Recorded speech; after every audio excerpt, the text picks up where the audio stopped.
Noel Gallagher. I was in the bathroom, and some guy came in, and we were there, and we almost got into I don't know, not a fight, but like Noel Gallagher just stepped right in, and it was I don't know, I just thought that was sort of cool, you know.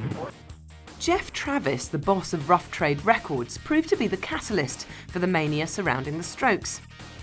He was in the process of resurrecting his seminal indie label when a pal of Ryan Gentle's played him the Strokes demo over the phone.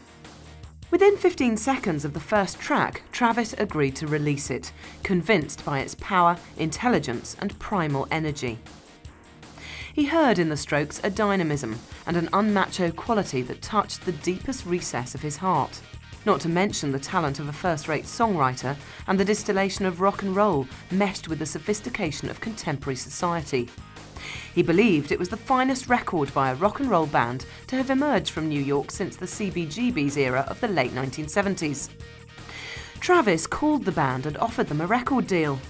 Within a couple of months, that demo was pressed up and released as the debut EP on Rough Trade in January 2001, which was met with excitement on both sides of the Atlantic.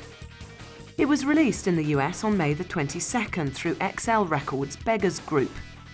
Gentles secured them opening slots on national tours with the likes of cult underground heroes Guided by Voices and rising Brits The Doves, and 2 small tours of Britain were sellouts. Britain was critical in spreading the group's gospel, helping them achieve instantaneously what it had taken them 18 months in their homelands. The reception amongst Brits galvanised their burgeoning reputation and convinced them that they were in the midst of something special. The quintet played their first headlining date in London at Camden's Monarch on February the 7th, 2001. They were hailed by New Musical Express as the best band on the planet, and critics were drooling with favourable comparisons with the Rolling Stones, the Smiths, the Stooges and the Velvets. The likes of Radiohead's Tom York, model Kate Moss and James Dean Bradfield of the Manic Street Preachers attended an early show in Oxford.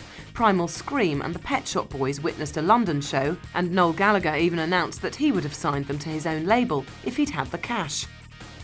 The Strokes had an immediate, powerful influence on the British record industry, which had a knock-on effect on the rest of Europe and America. The English music press tried to outdo itself, and the Strokes landed on the cover of the New Musical Express. Even the notoriously clueless US press stood up and took notice, and Courtney Love was moved to write a song in honour of the group's handsome singer.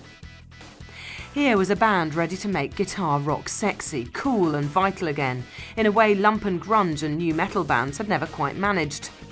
They had gone from handing out gig flyers to indifferent fans at Weezer gigs, to being the subject of British magazine covers, schoolgirl crushes and unanimous critical acclaim, all within the space of a year.